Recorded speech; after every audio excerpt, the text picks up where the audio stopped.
संभल के कुछ लोग आए थे हमसे मिलने जो मृतकों के परिवार के सदस्य थे।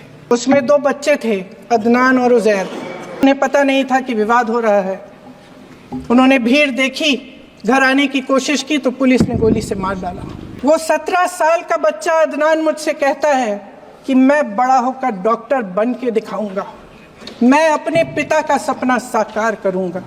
हर एक देशवासी को ये अधिकार दिया कि वो सरकार बना भी सकता है और सरकार बदल भी सकता है। कि ये जाति जनगणना होनी चाहिए तो इनका जवाब देखिए। भैंस भाग भैंस चुरा लेंगे, मंगलसूत्र चुरा लेंगे, इनका ये जवाब था। जानती है कि इनके यहाँ तो वॉशिंग मशीन है, तो यहाँ से वहाँ जाता है वो धुल जाता है। लेकिन संभल में, हाथरस में, मणिपुर में जब न्याय की गुहार आती है, उठती है, तो उनके माथे पे शिकन तक नहीं आता। कि भारत का संविधान संघ का विधान नहीं है।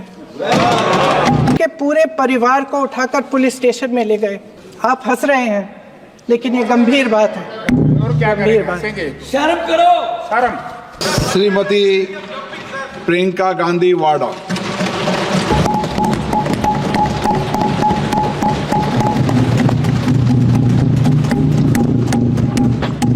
नमस्कार। माननीय अध्यक्ष महोदय जी, आज आपने मुझे इस सभा में बोलने का मौका दिया, इसके लिए मैं आपकी बहुत बहुत आभारी हूँ। सबसे पहले जो सुरक्षाकर्मी, जो जवान अफसर 13 दिसंबर को संसद की सुरक्षा के लिए शहीद हुए, उनके प्रति मैं श्रद्धांजलि व्यक्त करना चाहती हूँ। महोदय, हजारों साल पुरानी हमारी देश की, धर्म की एक पुरानी परंपरा रही है। ये परंपरा संवाद, चर्चा की रही है। एक गौरवशाली परंपरा है जो दर्शन ग्रंथों में, वेदों में, उपनिषदों में दिखती है।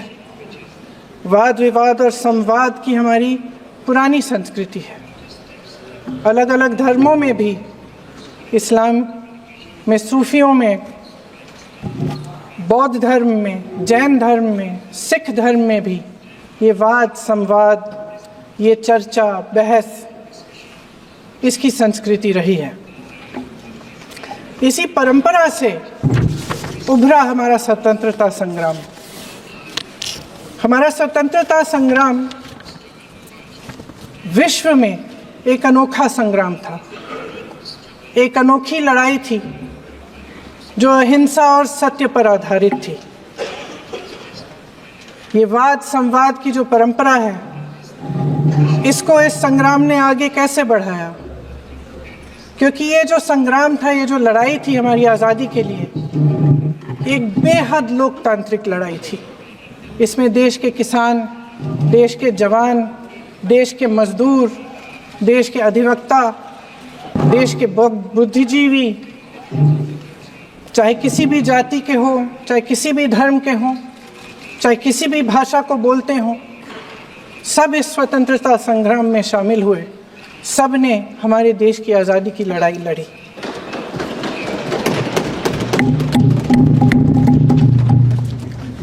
और उसी आज़ादी की लड़ाई से एक आवाज़ उभरी जो हमारी देश की आवाज़ थी। वो आवाज़ ही आज हमारा संविधान है। साहस की आवाज़ थी, हमारी आज़ादी की आवाज़ थी, और उसी की गूंज ने हमारे संविधान को लिखा और बनाया। ये सिर्फ एक दस्तावेज नहीं है। बाबा साहेब अम्बेडकर, मौलाना आज़ाद जी, राजगोपालाचारी जी और जवाहरलाल नेहरू जी और उस समय के तमाम नेता, जैसे आपने कहा, इस संविधान को बनाने की जो कार्य में सालों के लिए जुटे रहे।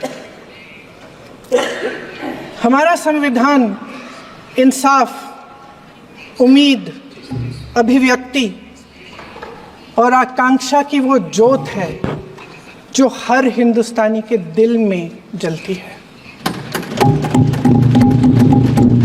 अध्यक्ष महोदय, इस ज्योत ने हर एक भारतीय को ये पहचानने की शक्ति दी कि उसे न्याय मिलने का अधिकार है, कि उसमें अपने अधिकारों के लिए आवाज़ उठाने की क्षमता है, कि जब वो आवाज़ उठाएगा तो सत्ता को उसके सामने झुकना पड़ेगा। इस संविधान ने हर एक देशवासी को ये अधिकार दिया कि वो सरकार बना भी सकता है और सरकार बदल भी सकता है। ये ज्योत जो हर हिंदुस्तानी के दिल में जलती है, उसने हर हिंदुस्तानी को ये विश्वास दिया कि देश की संपत्ति में, देश की दौलत में, संसाधनों में उसका भी हिस्सा है, कि उसे एक सुरक्षित भविष्य की उम्मीद का अधिकार है, कि देश बनाने में भी उसकी भागीदारी है। उम्मीद और आशा की ये ज्योत मैंने देश के कोने कोने में खुद देखी है। उन्नाव में मैं एक रेप पीड़िता के घर गई, उसे जलाकर मार डाला था। वो शायद 20-21 साल की होगी। हम सबके बच्चे हैं। हम सोच सकते हैं कि अगर हमारी बेटी के साथ बार बार बलात्कार हुआ और फिर जब वो अपनी लड़ाई लड़ने के लिए गई तो उसको जलाकर मार डाला गया होता तो हम पर क्या बीतती। मैं उस बच्ची के पिता से मिली। उसके खेत जलाए गए थे, उसके भाइयों को पीटा गया था, उसके पिता को बाहर से, घर के बाहर घसीट कर मारा गया था। उस पिता ने मुझे बताया कि बेटी, मुझे न्याय चाहिए। मेरी बेटी अपने एफआईआर को दर्ज करने के लिए जब ज़िले में गई तो उसको मना किया गया। अगले ज़िले में जाना पड़ा उसे। वो रोज़ सुबह 6 बजे उठकर तैयार होकर अकेली अपने मुकदमे को लड़ने के लिए अगले ज़िले में ट्रेन से जाती थी। उसके पिता ने मुझे कहा कि मैंने उससे कहा, बेटी अकेले मत जाओ, छोड़ दो ये लड़ाई। लेकिन उसकी बेटी ने उसको जवाब दिया कि नहीं पिताजी, मैं अकेली जाऊंगी, मैं लड़ूंगी, ये मेरी लड़ाई है, मैं इसको लड़ूंगी। ये लड़ने की क्षमता, ये हिम्मत उस लड़की को और करोड़ों भारत की नारियों को हमारे संविधान ने दी। आगरा में मैं अरुण वाल्मीकि के घर गई। अरुण वाल्मीकि पुलिस स्टेशन में काम करता था, सफाई का काम करता था। आप सोच सकते हैं हमारी तरह उसका भी परिवार था। नई नई शादी हुई थी, 2-3 महीनों का बच्चा था। पुलिस स्टेशन में चोरी हो गई। चोरी का इल्ज़ाम उस पर लगाया गया। उसके पूरे परिवार को उठाकर पुलिस स्टेशन में ले गए। आप हंस रहे हैं, लेकिन ये गंभीर बात है। और क्या गंभीर बात। शर्म करो, शर्म। अरुण वाल्मीकि को पीट पीट के मार डाला, उसकी बीवी को पीटा, उसके पिता के नाखून निकाले, उसके पूरे परिवार को पीटा गया। जब मैं उस जवान महिला से मिलने गई जो अभी अभी विधवा हुई थी, तो उसने मुझे कहा कि दीदी, हमें सिर्फ एक चीज़ चाहिए, हमें न्याय चाहिए और हम इस न्याय के लिए लड़ते रहेंगे, चाहे कुछ भी हो जाए। ये हिम्मत उस महिला को हमारे संविधान ने दी।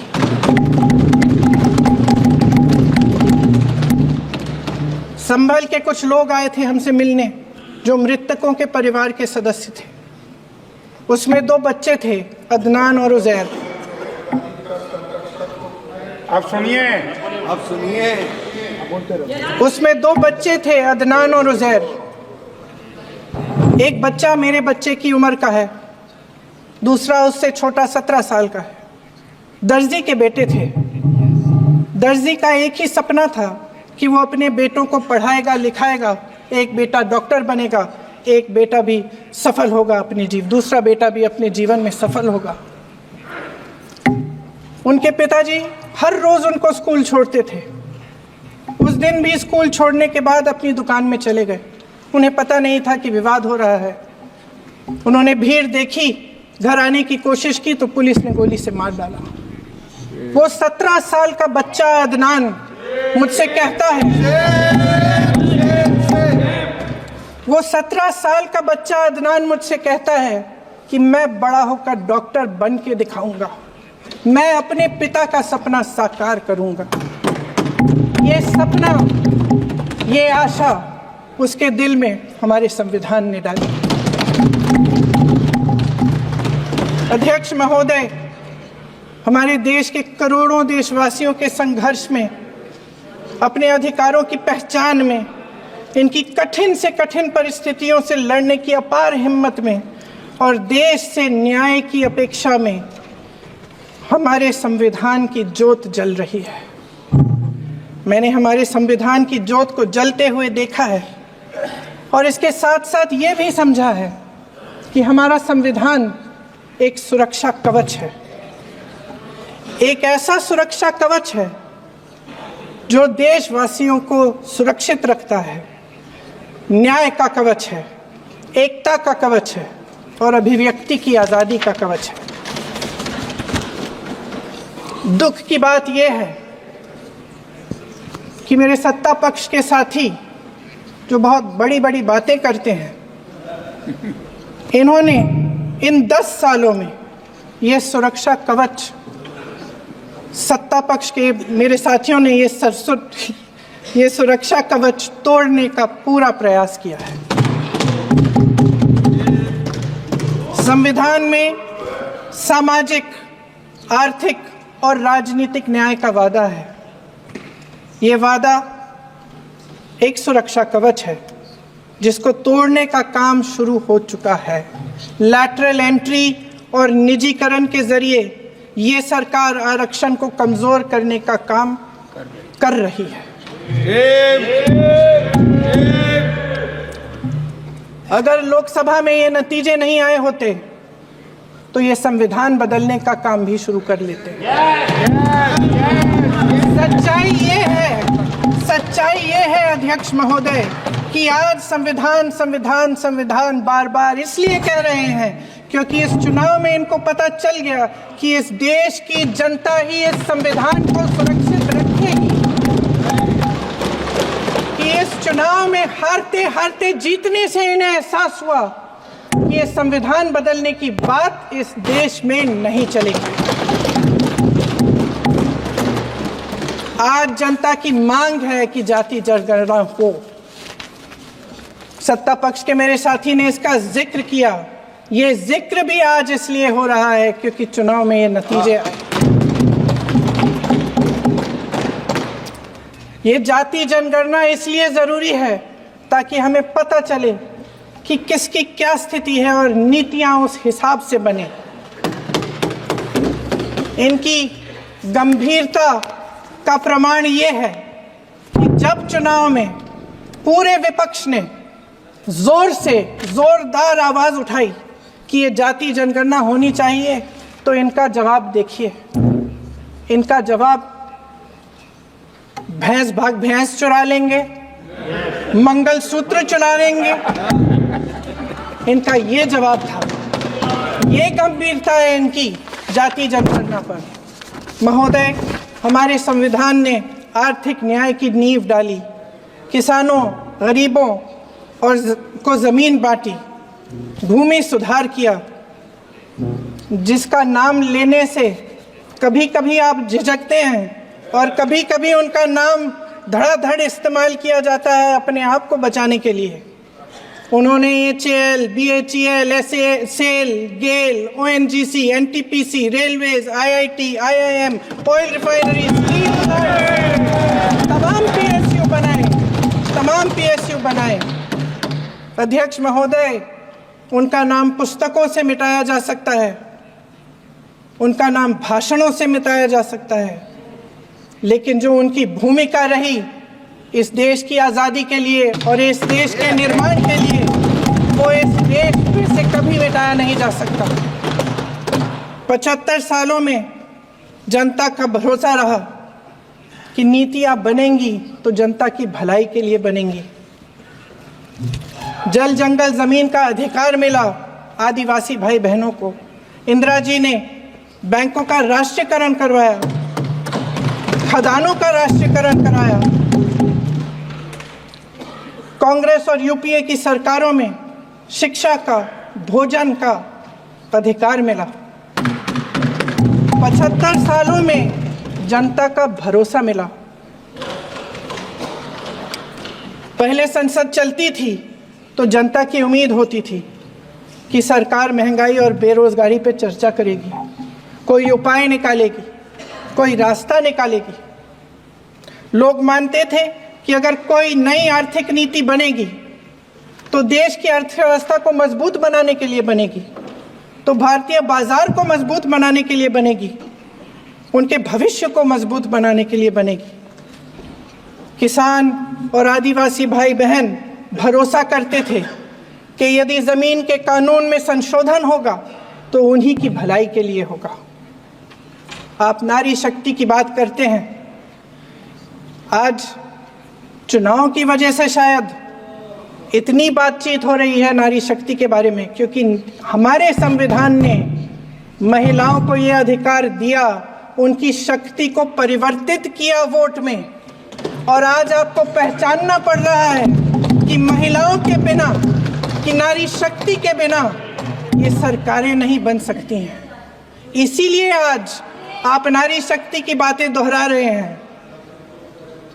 जो आप नारी शक्ति का अधिनियम लाए हैं उसको लागू क्यों नहीं करते? वो 10 साल बाद लागू क्यों होगा? क्या आज की नारी 10 साल इंतजार करेगी उसके लागू करने के लिए? क्या बात है, क्या बात है।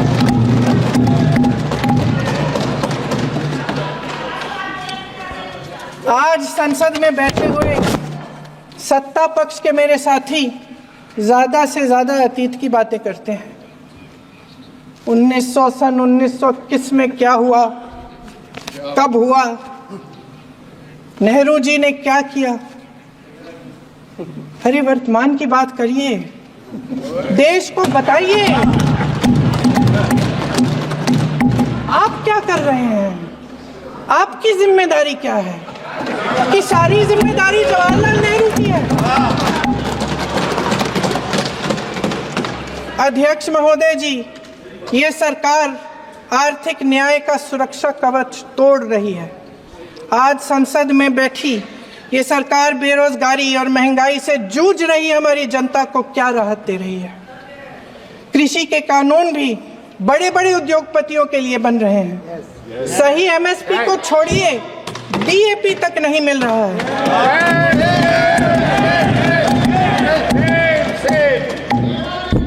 वायनाड से लेकर ललितपुर तक इस देश का किसान रो रहा है। आपदा आती है तो उसको कोई राहत नहीं मिलती। भगवान भरोसे है आज इस देश का किसान, उसको छोड़ दिया गया है। आज हिमाचल में देखिए, जितने भी कानून बने हैं वो सब बड़े बड़े उद्योगपतियों के लिए बन रहे हैं। हिमाचल में जो सेब उगता था उसके जो छोटे छोटे किसान हैं वह रो रहे हैं, क्योंकि एक व्यक्ति के लिए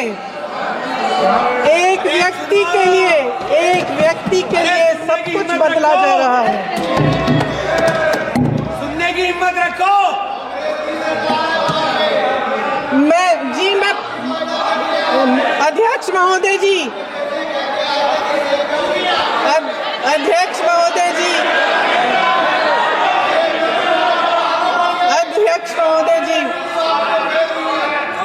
महोदय जी, अडानी जी को सारे कोल्ड स्टोरेज प्रदेश की सरकार ने नहीं दिए। अडानी जी को सारे कोल्ड स्टोरेज आपकी सरकार ने दिए। देश देख रहा है कि एक व्यक्ति को बचाने के लिए 142 करोड़ देश की जनता को नकारा जा रहा है। सारे बिजनेस, सारे संसाधन, सारी दौलत, सारे मौके एक ही व्यक्ति को सौंपे जा रहे हैं।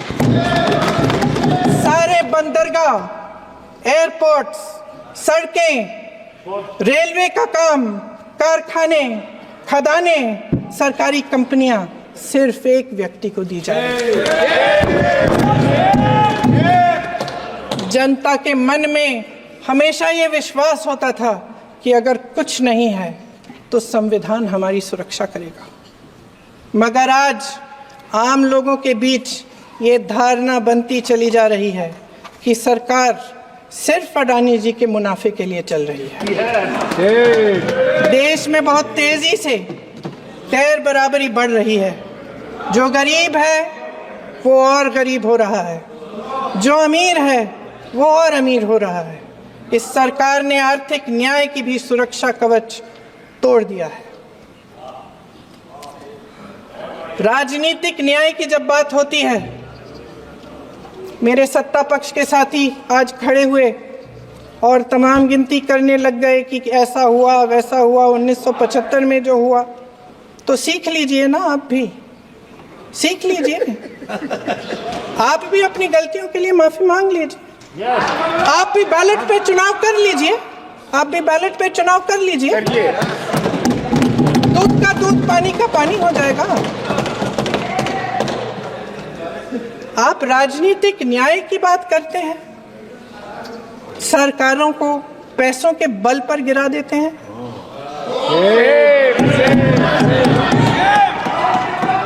मेरा आग्रह है कि अपन संविधान में सकारात्मक बोले।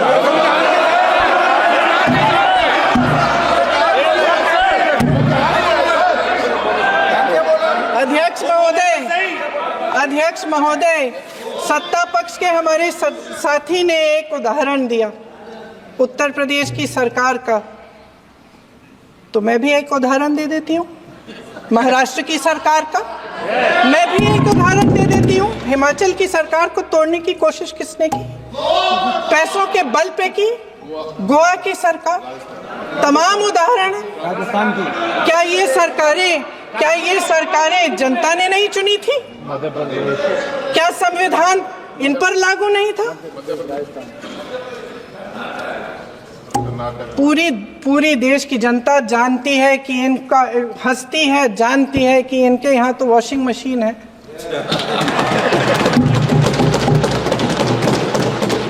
तो यहाँ से वहां जाता है वो धुल जाता है। इस तरफ दाग, उस तरफ स्वच्छता। और मेरे कई ऐसे साथी हैं जो इस तरफ होते थे उस तरफ चले गए,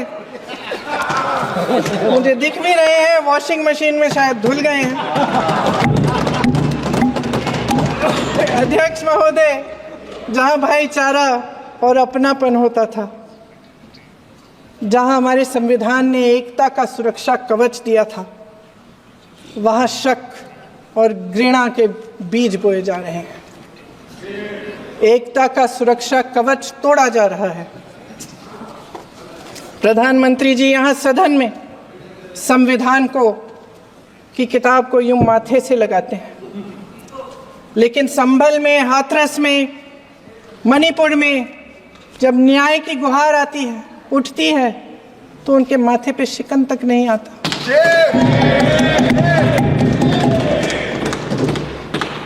शायद समझ नहीं पाए हैं कि भारत का संविधान संघ का विधान नहीं है।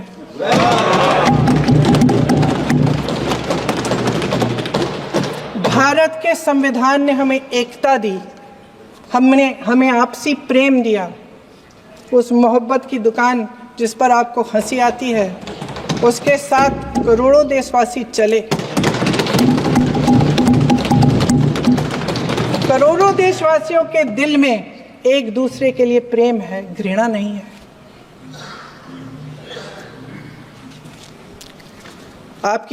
इनकी जो विभाजनकारी नीतियां हैं, उसका नतीजा हम रोज देखते हैं।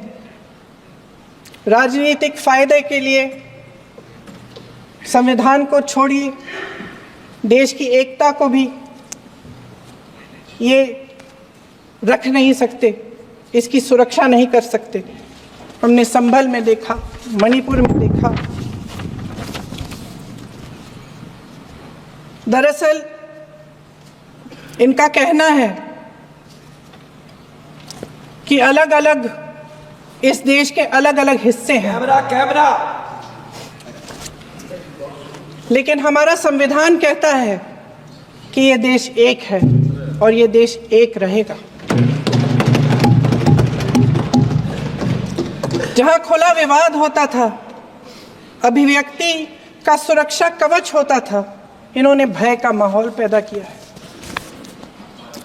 सत्ता पक्ष के मेरे साथी अक्सर 75 सालों की बात करते हैं, लेकिन इन 75 सालों में ये उम्मीद, आशा, ये अभिव्यक्ति की ज्योति कभी थमी नहीं, कभी बुझी नहीं। इस देश की जनता ने खुलकर आलोचना की, निडर होकर धरने किए, प्रदर्शन किए। जब जब जनता नाराज हुई तब तब सत्ता को ललकारा, उसे चेतावनी दी, बड़े से बड़े नेताओं को कटघरे में खड़ा किया, उनसे जवाब मांगा, न्याय मांगा। इस देश के छोटे छोटे से नुक्कड़ की दुकानों में, चाय की दुकानों में, इस देश के घरों में, गलियों में, मोहल्लों में, अखबारों में, प्रकाशन घरों में, न्यायपालिकाओं में चर्चा कभी बंद नहीं हुई। लेकिन आज ये माहौल नहीं है।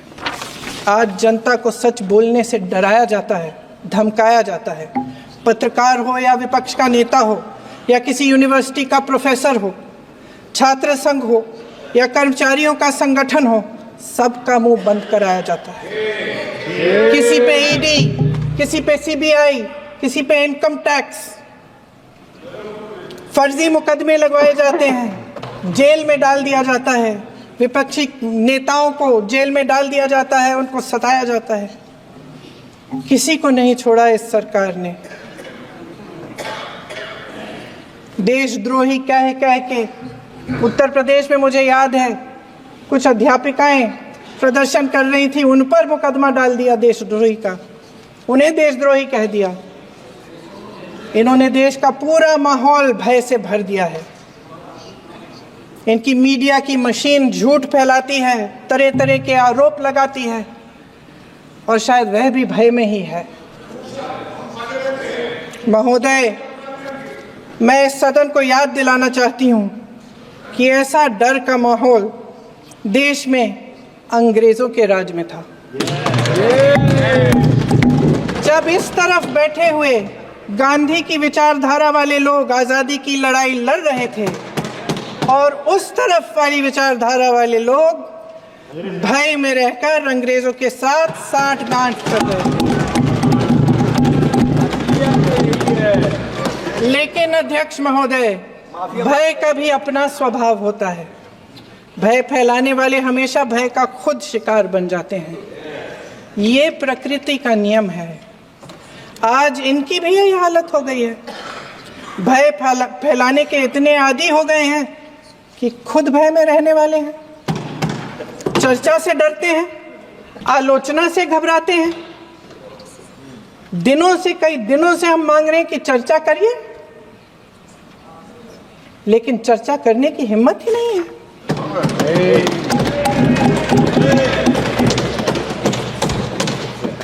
एक कहानी होती थी अध्यक्ष महोदय, शायद बचपन में आपने भी सुनी होगी। राजा भेष बदलकर बाजार में आलोचना सुनने जाता था। ये सुनने जाता था कि प्रजा मेरे बारे में क्या कह रही है, मैं सही रास्ते पे चल रहा हूँ कि नहीं। लेकिन आज का राजा, भेष तो बदलते हैं आज के राजा, शौक तो है उनको भेष बदलने का, लेकिन न जनता के बीच जाने की हिम्मत है और ना आलोचना सुनने की। महोदय, मैं तो सदन में नहीं हूं।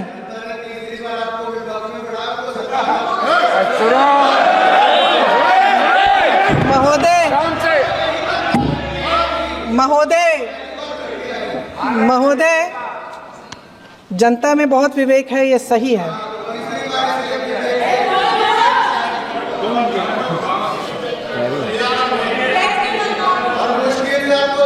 अच्छा महोदय, मैं सदन में नहीं हूँ, मैं सदन में नहीं हूँ कुछ।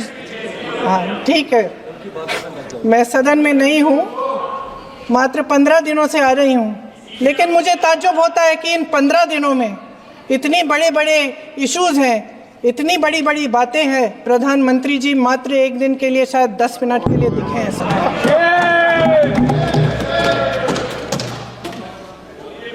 बात यह है अध्यक्ष महोदय जी कि ये देश भय से नहीं, साहस और संघर्ष से बना है।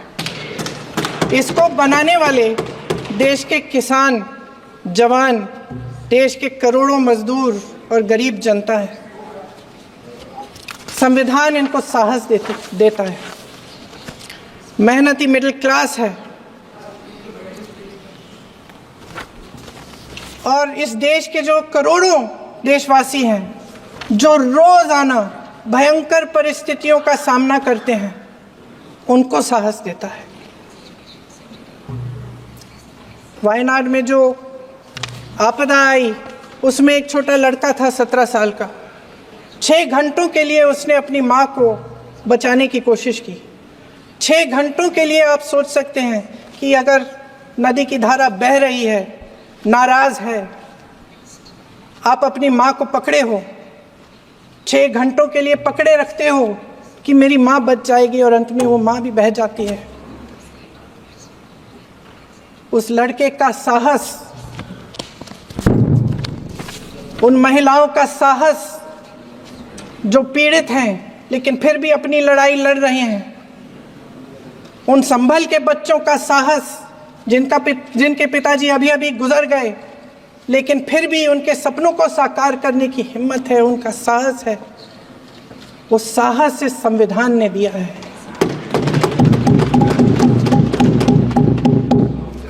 वो आत्मविश्वास से संविधान ने दिया है। ये देश भय से नहीं चल सकता, ये देश साहस से ही चलेगा। भय की भी सीमा होती है, और जब वो सीमा पार हो जाती है, जब किसी को इतना दबाया जाता है कि उसको लगने लगता है कि अब मेरे पास खोने के लिए कुछ नहीं है, तब उसमें एक ऐसी शक्ति पैदा होती है जिसके सामने कोई कायर खड़ा नहीं हो सकता। ये देश कायरों के हाथों में ज्यादा देर तक कभी नहीं रहा है।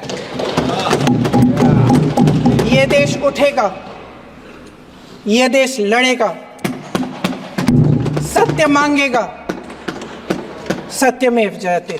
जय हिंद। मिल्लत टाइम्स को जारी रखने और मजबूत बनाने के लिए हमारी आर्थिक सहायता कीजिए। ये एक आजाद मीडिया हाउस और कमजोरों की आवाज है। आप हमें देखें, सुने, पढ़ें और हर महीने ज्यादा नहीं, सिर्फ 100 रुपए से मदद करें। डिटेल्स डिस्क्रिप्शन में मौजूद हैं।